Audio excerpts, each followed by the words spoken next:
오늘 추수감사 주일인데 사람이 행복한 사람은 특징이요. 은혜에 감사해서 사람들에게 표현을 하는 사람들인 것 같아요. 감사하다는 표현을 많이 하는 사람들이 행복하고 은혜를 모르면 불만이 생기고 그래서 불만을 많이 하는 사람들은 굉장히 불행합니다. 오늘 이 추수감사절은 물론 미국의 청교도들로부터 시작이 되었습니다. 첫 수확을 해서 하나님 앞에 감사하는 예배를 드리는 것이 시작이 되었습니다. 그런데 우리 성도들에게는 4대 감사절이 있지 않습니까? 하나는 우리 주 예수 그리스도를 이 세상에 보내주셔서 탄생하게 해주신 성탄절에 감사하고, 또 예수님이 죽음에서 부활하신 날 부활절을 감사하고, 그리고 예수님이 가신 후에 보내주신 보혜사 성령님이 오신 성령 강림절에 또 감사를 하고, 그리고 지금 이 가을에 모든 것을 우리에게 살게 해주시고 풍부하게 해주신 하나님께 감사하는 추수감사절입니다. 우리가 삶 속에서 감사를 잃어버릴 때가 많아요. 특별히 현대인들은 너무 업무에 시달리고 일에 시달리다 보니까 감사를 잃어버렸어요. 그래서 행복함이 사라져 버립니다. 오늘 이 예배를 통해서 사람들에게도 감사하는 마음을 가질 수 있고 하나님 앞에도 감사를 회복하시기를 바랍니다. 그리고 감사하다고 생각하면 그 감사의 표현을 행동으로 하든 하여튼 여러 가지로 했으면 좋겠습니다. 오늘은 박영근 목사님 이야기를 좀 하려합니다. 9월 28일 날 여기 와서 설교를 하고 가셨지 않습니까? 캐나다에 물론 그 부부가 계십니다. 캐나다에 계시는데 한국에서 몇몇 기관들이 요청을 해서 국내에 들어와서 몇몇 기관들을 만나고 우리 예능교회에 와서 설교를 하시고 또 올라가서 이제 중국을 거쳐서 북한에 지금 들어가 계시는데, 북한에 들어갔다 나오셔서 한국에 오니까 또 어떤 기관에서 모 기관에서 다시 한 번만 북한에 들어가 주라 이렇게 부탁을 해서 다시 북한에 지금 들어갔습니다. 근데 아직은 연락이 안 되는 거 보니까 아직 안 나왔어요. 여기 나왔을 때에 그야말로 몸이 만신창이 되어서 이분이 북한에서 나왔어요. 왜냐하면 공기가 안 맞으니까, 기온이 낮으니까 감기도 많이 걸린 데다가 이분은 혈압이 아주 매우 높습니다. 살아가는 것을 보면 기적이에요. 그 다음에 이분의 그 혈당이 460 정도 돼요. 그러니까 어떻게 보면 기적같이 살아가는 거예요. 이분이 돌아다니는 데에 언제 어디서 떨어질지 모르니까 사모님이 늘 같이 다니게 됩니다. 이분을 이제 만난 것은 제가 그 북한 선교위원회 위원장으로 있을 때에 한 10명 정도 위원을 데리고 북한 접경 지역, 이제 두만강 지역이나 이런 지역들을 좀 탐방하기 위해서 가서 영길 쪽에서 있는데, 북한에다가 감자를 많이 보내는 가나안 농문학교가 있다고 그래서 그럼 거기를 한번 가보자. 그랬더니 왕청이라고 하는 곳인데 한 3시간 걸려서 차를 타고 거기를 갔습니다. 갔는데 딱 들어가는 입구에서 본 게 이제 교장 선생님이라고 나오셨는데, 지금 박영근 목사님이에요. 나오셨는데 우리는 이제 10월 말경이라 추워서 파카 입고, 거기는 엄청나게 추운 곳이라 파카를 입고 막 움츠러들어가고 이래 들어갔는데, 아니 이분이 반바지에다 반팔 입고 돌아다니는 거예요. 스포츠 머리하고. 교장이라고 그러는데 무슨 기인을 만났다 싶더라고요. 아니 추워서 벌벌벌 떠는데 반바지에 반팔 입고 돌아다니면서 그렇게 하는 거예요. 이분이 이제 교장 선생님이에요. 그리고 하는 말이 마치 잘 오셨다고. 오늘 저녁에 북한에 보낼 감자 후대에다 담는 작업을 해가지고 내일 덤프트럭 큰 트럭에다가 보내야 되는데 그 작업을 좀 해야 되겠다고. 그래서 그날 밤에 창고에 있는 감자를 푸대에다가 10명의 이 위원들이 막 다 담았어요. 밤새 담았습니다. 그 중에 이제 대통령 비서로 있었던 정용화 박사도 있었는데 키알락하고 꾸정하니 막 담다 보니까 죽을라게 해요. 막 허리가 아파서. 나는 이제 뒤로 살살 돌아다니다가 막 좀 쉬긴 했지만은 하여튼 그렇게 해서 그 다음 날 이 감자를 8톤 정도를 이제 북한으로 보냈습니다. 보냈는데 그 후로 이제 박영건 목사님의 내력을 제가 듣게 되었어요. 이 박영건 목사님은 본래가 한국의 벽산그룹의 경제 총책임자였습니다. 경제 총책임자였기 때문에 마치 그때 이제 누가 정권을 잡았냐면은 이름 말해도 되겠죠. 전두환 전 대통령이 정권을 잡았어요. 그래가지고 정치자금들을 갖고 들어오라고 그러는데 벽산그룹에서 정치자금을 너무 적게 줬던가 봐요. 그래갖고 여기에 타켓에 걸려드니까 총대를 메고 그 이제 범죄자가 되어서 그 끌려 들어간 거예요. 끌려 들어가고 아주 모진 고문을 당하고 결국은 추방명령을 내렸습니다. 한국에서 추방해서 아예 한국을 못 들어게 막아버렸어요. 그래서 이분이 부부가 아기들 데리고 캐나다로 이제 쫓겨가는 거예요. 캐나다에 쫓겨가가지고 다시는 이놈 한국은 쳐다도 안 보겠다고.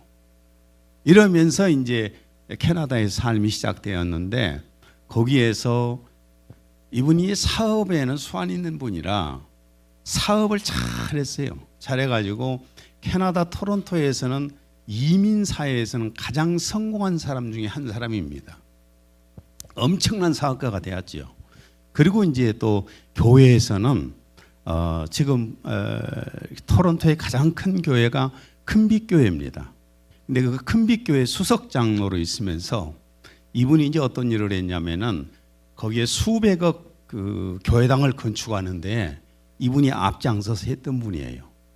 이렇게 헌신적으로 그 양반이 이제 하고 있었고 그러면서 어느 날 갑자기 신학을 하고 싶어하고 신학을 하고 났는데 신학교를 졸업하고 나니까 얼마나 있다가 담임 목사님이 부르더니 저기 중국 연변에 있는 왕청의 가난농군학교라고 하나 이게 있는데 그냥 이름만 있다.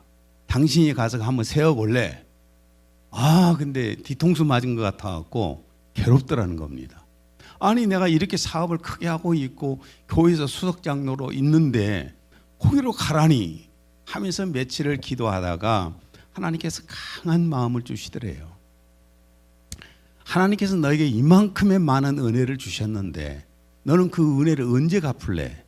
이런 생각이 들어서 이분이 며칠 만에 가겠습니다 라고 결정을 하고 사업체들을 딸들한테 맡기고 빨리빨리 사업을 다 정리하라 하면서 그냥 부부가 왕청으로 가버린 거예요. 그대로 놔두고.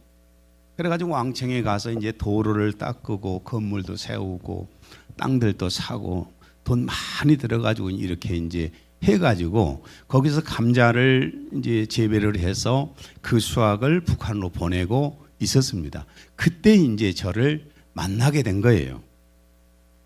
그때 제가 이제 만나가지고 이분한테서 여러 가지 이제 얘기를 들었는데 듣다가 이분이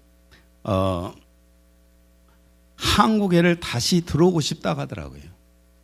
한국에를 다시 한번 들어가고 싶은데 한국에 가서 누구를 만날지 모르겠다는 거 워낙 오래돼가지고 그래서 뭐 제가 교두보를 할 테니까 들어오십시오. 그러니까 한국을 들어오기 시작을 했어요. 한국을 들어오니까 이제 한국 쪽에서는 통일부 쪽에서 북한 일들을 좀 했으면 좋겠다 이렇게 부탁을 해서 이제 저하고 같이 피스브릿지라고 하는 재단을 만들어서 법인을 만들어서 이제 북한 사역을 쭉 해왔습니다. 근데 요즘에 와서 제가 볼 때에는 이제 그만했으면 쓰겠어요. 연세도 76인가 7인가 되시는데 이게 불안해요. 제 아내는 늘 하는 말이 그럽니다. 지금 돌아다닌 것만도 기적이라고. 아니 왜 그 큰 사업도 다 접어버리고 지금도 어마어마한 큰 집을 다 팔아버리고요. 조그마한 아파트에 사시는 거예요. 캐나다에. 물론 여기 한국에도 좀 뭐가 있긴 있지만은 그렇게 모든 재산을 다 정리를 하고 또 그 명예도 다 없애버리고 이런 분이 몸은 만신창이 되어가지고 아니 왜 그렇게 계속해서 일을 합니까? 그랬더니 이분이 늘 하는 말입니다. 목사님 저는 하나님의 은혜에 삽니다. 한국에서 쫓겨나서도 그렇고 또 캐나다에 가서도 엄청난 성공을 이룬 것도 그렇고 자기 몸이 그런 상태인데도 지금도 이렇게 살아있는 것도 그렇고 다 하나님의 은혜입니다. 내가 어떻게 하더니 하나님의 은혜를 갚고 내가 하나님의 은혜를 갚다가 어디서 쓰러져 죽어도 괜찮습니다. 그래서 사모님이 늘 따라다니잖아요 옆에. 근데 지금 북한에 들어간 지가 꽤 오래되었는데 들어가고 나면 이제 서로 연결이 안 되니까요. 근데 아직 연락이 안 온 것이 아직 안 나왔어요. 마음이 상당히 제가 불편합니다. 이 양반 또 거기서 쓰러져 버린 거 아닌가 그런 생각도 들고 많이 기도해 주셔요. 예. 이분이 이렇게 헌신적으로 하는 것은 하나님의 은혜를 알기 때문에 그 은혜에 감사하기 위해서 하는 겁니다. 시편 116편 12절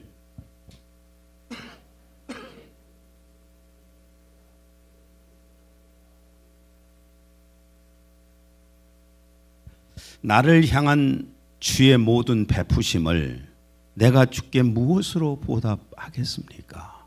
그 은혜를 안 만큼 신앙생활 하는 거잖아요. 은혜를 안 만큼 감사하는 것이고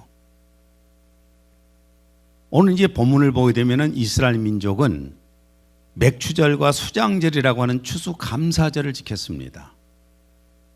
맥추절은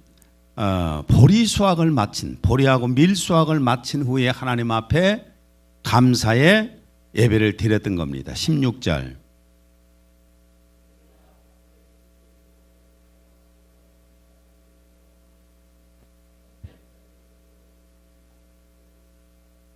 맥추절은 봄철에 수확을 하고 나서 하나님 앞에 추수감사 예배를 드렸던 것이고요.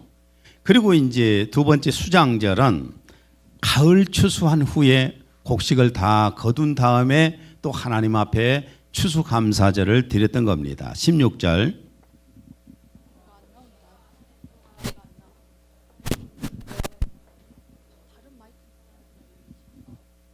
한 해의 수확을 베풀어 주신 그 은혜에 감사해서 이렇게 추수감사절을 드렸습니다. 우리가 살아가는 모든 것이 하나님의 은혜 아닌 것이 없습니다. 우리는 그걸 은혜를 잊어버리고 살거든요. 무슨 은혜를 내가 받았느냐? 하늘에서 돈보따리가 막 떨어졌으면 은혜인 줄 알 텐데 아니 무슨 은혜를 내가 받았느냐? 이렇게 생각할 수가 있을 겁니다. 그런데 여러분 땅과 바다와 태양과 물을 만들어 주신 하나님 그 하나님 앞에 우리 감사하고 살아야 되지 않겠어요? 시편 136편 6절에 7절 땅을 물들 위에 펴신 분께 감사하라. 큰 빛들을 지으신 분께 감사하라. 모든 것을 만들어 주신 하나님 앞에 우리가 감사를 해야 되지 않겠습니까? 또 흙과 바다에서 나오는 모든 생물을 식량으로 주신 하나님께 감사해야 됩니다. 시편 136편 25절 모든 육체에게 먹을 것을 주시는 분께 감사하라. 우리 모든 육체에게 먹을 것을 주신 하나님 앞에 감사해야 된다. 여러분 열매의 수확은 농사에서 열매를 걷게 되면 그 수확은 인간의 노력과 기술로만 되는 게 아닙니다. 농부의 기술과 노력으로만 그 열매를 수확하는 게 아니에요. 하나님이 주신 땅에다가 비를 주시고 햇볕을 주시고 기후를 주시고 모든 조건이 알맞게 해 주셔야 열매가 됩니다. 사람의 노력은 조금 있을 뿐이지요. 사람의 노력은 조금 있을 뿐이고 당연히 하나님이 주신 은혜예요. 제가 이제 그 조그마한 텃밭에서 농사를 해보니까 알겠어요. 아무리 노력을 해도요, 적당한 기후가 안 되고 때에 따라서 비가 안 오고 하면은 아예 가을이 안 열립니다. 열렸다 다 떨어져 버리고. 지금 우리가 뭐 배추, 무를 제가 심어놨는데 얼마나 병충이 많이 먹어대든지. 그래서 제가 그럽니다. 병충들아, 너희들이 먹고 나면 우리가 먹을란다. 예. 사람의 노력은 조금이에요. 하나님이 주신 은혜로 우리가 살고 있는 겁니다. 시편 136편 25절을 다시 한번 읽습니다. 살아있는 온갖 피조물에게 먹거리를 주신 주께 감사하여라. 주님의 사랑 그지없도다. 만물을 주신 하나님 앞에 감사하면서 합시다. 또 이스라엘 민족은 자신들을 구원해 주신 하나님 앞에 유월절 감사절을 지켰습니다. 유월절은 유대력으로 1월 14일 니산월 14일 저녁부터 유월절이라고 부릅니다. 그리고 그 15일부터 또 일주일 동안에 무교절이라는 말은 누룩을 넣지 않는 떡, 딱딱한 떡을 먹는 절기라 그 말이에요. 이런 절기를 이렇게 했습니다. 그거는 뭐냐면 이스라엘 민족이 이집트에 있을 때에 그들을 구원하실 때 하나님께서 10가지 재앙을 이집트에 내리셔서 구원하셨잖아요. 그때 마지막 재앙이 이집트인들의 장자나 뭐 동물도 첫 것은 모조리 하룻밤에 다 죽였는데 이스라엘 민족은 단 한 명도 죽지를 않았어요. 출애굽기 12장 30절. 파라오가 밤중에 일어났으니 곧 그와 그의 모든 신하들과 모든 이집트인들이라. 이집트에 큰 울부짖음이 있었으니 이는 사람이 죽지 않은 집이 하나도 없음이더라.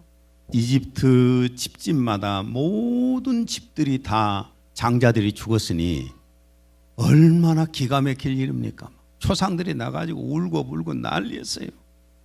그런데 이스라엘 백성들에게는 구원의 은총이 임했습니다. 출애굽기 12장 21절에서 23절. 너희는 너희 가족 수대로 어린 양을 골라내어 가져다가 유월절 양으로 잡고 우슬초 다발을 만들어 대야에 있는 피에 적셔서 대야에 있는 피로 문 임방과 양쪽 기둥에다 뿌리고 너희 중 아무도 아침까지 자기 집 문 밖으로 나가지 말지니라. 주께서 이집트인들을 치려고 두루 다니시리니 문 임방과 양쪽 기둥에 피를 보시면 주께서 그 문을 지나치실 것이며 멸망시키는 자로 너희 집에 들어가서 너희를 치도록 허락하지 않으실 것임이니라. 그날 밤에 하나님께서 하시는 말씀이 어린 양을 잡아서 그 피를 뭇 임방과 좌우 기둥에다가 바른 집은 이미 죽었으니까, 피를 흘려 죽었으니까 죽음의 사자가 넘어갈 것이다. 그래서 이스라엘 민족들은 다 그렇게 했어요. 그래서 그날 밤에 이스라엘 민족은 죽지 않고 살았습니다. 이 은혜에 의해서 유월절을 지키게 된 겁니다. 우리도 죄와 사망과 지옥에서 구원받은 사람들이지 않습니까? 우리도 구원받은 건 분명해요. 우리를 죄에서 구원하시려고 유월절 양이 예수 그리스도십니다.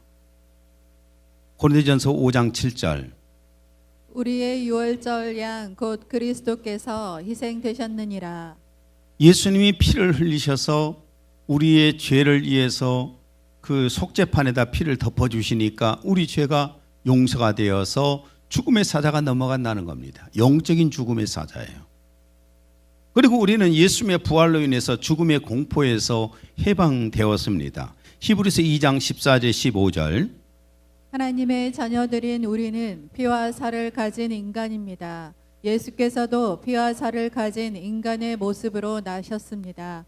그것은 자신의 죽음을 통해서 죽음의 권세를 가진 악마의 세력을 쳐부수기 위한 것입니다. 이것만이 죽음을 두려워하여 평생토록 공포의 노예가 되어 있는 인간들을 구원해낼 수 있기 때문입니다. 모든 사람들이 죽음의 공포 속에서 살아갑니다. 그러나 우리 믿음의 사람들은 우리가 이 죽음이라고 하는 장막을 걷고 나면은 그 뒤에는 우리에게 낙원이 있고 또한 예수 그리스도가 재림에 오실 때 부활된다는 약속이 되어 있습니다. 그리고 아버지의 집에 가서 영원한 집에 가서 살게 된다는 약속이 되어 있습니다. 그렇기 때문에 죽음의 공포에서 우리는 자유롭게 된 거예요. 가장 사람이 두려워한 것이 뭐냐면 공포잖아요. 어떤 공포든지. 근데 그 죽음이라고 하는 것을 두려워하지 않게 되면 공포가 되지 않는 것입니다. 예수님의 부활로 말미암아서 우리에게는 죽음의 공포에서 자유로워졌어요. 또 하나님의 생명책에 우리는 기록되어서 아버지의 나라에 가고 지옥에 가지 않습니다. 계시록 20장 15절.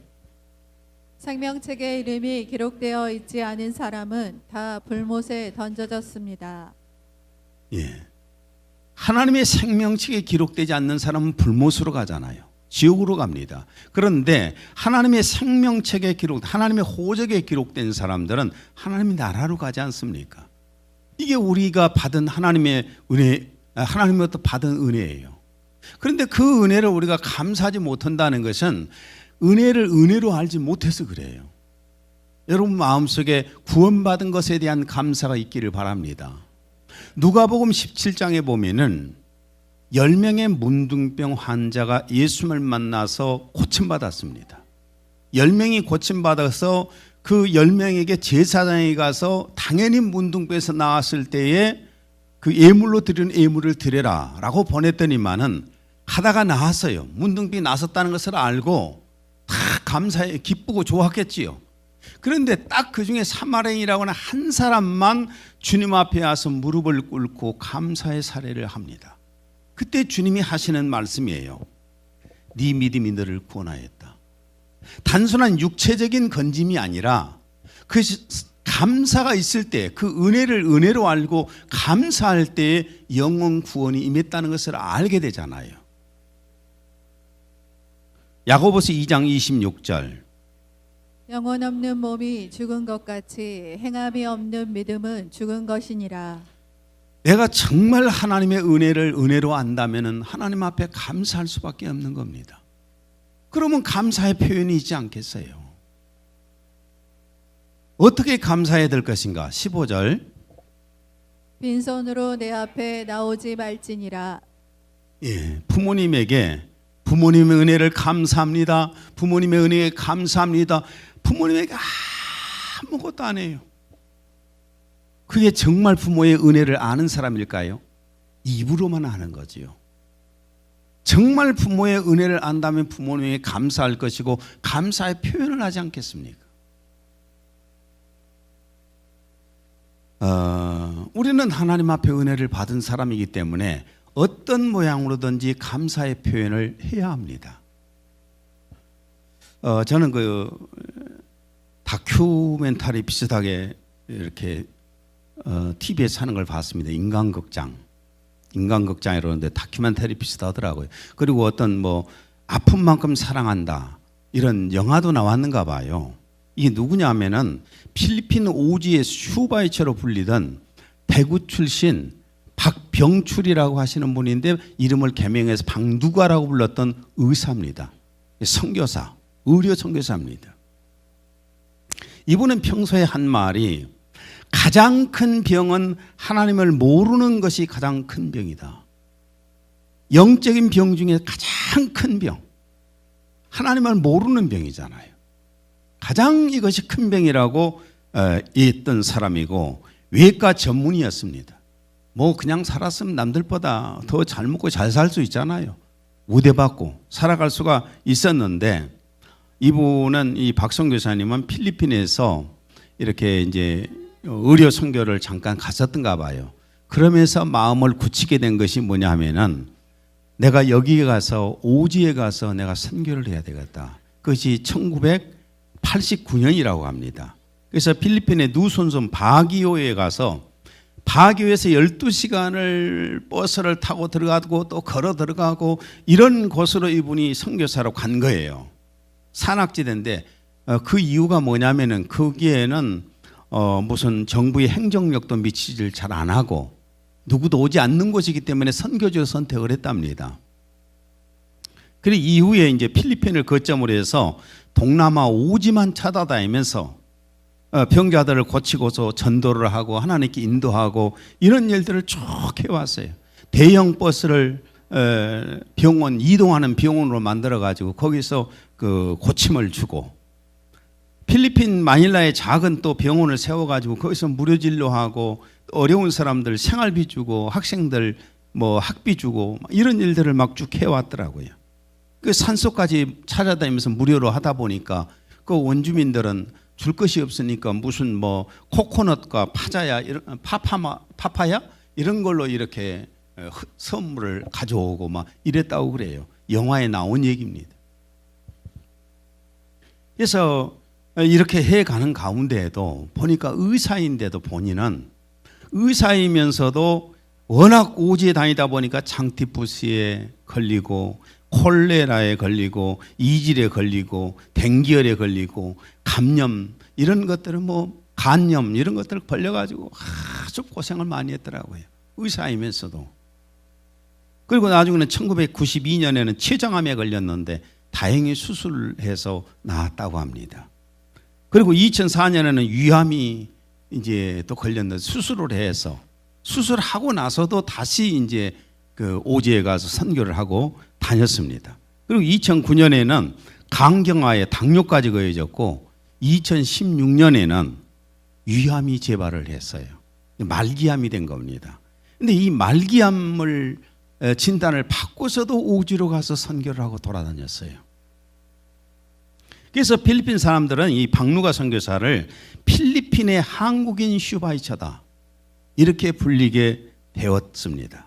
그리고 그는 사랑은 나누는 것이며 몸이 힘들어도 나눌수록 더 커진다 이런 말들을 자주 했습니다. 한번 동영상을 잠깐만 봐보세요. 뭐 우리 영화를 다 볼 수는 없고.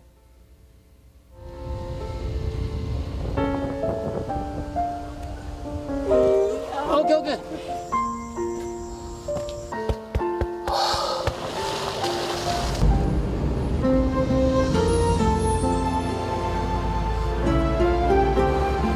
내가 아파봤으니까 아픈 사람 고통을 알게 하는 거고 그가 고통을 아니까 그들에게 한 발짝 빨리 다가가고 싶고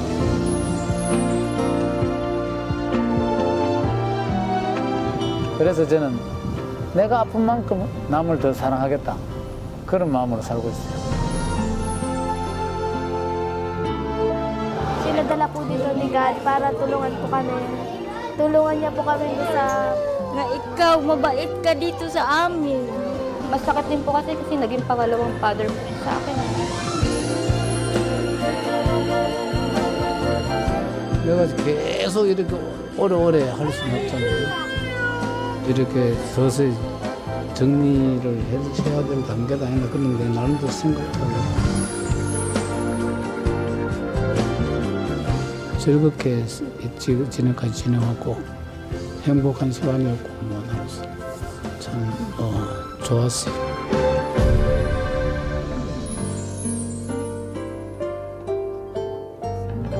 아픈 만큼 사랑하게 하고 아니 아플수록 더 사랑하게 하소서.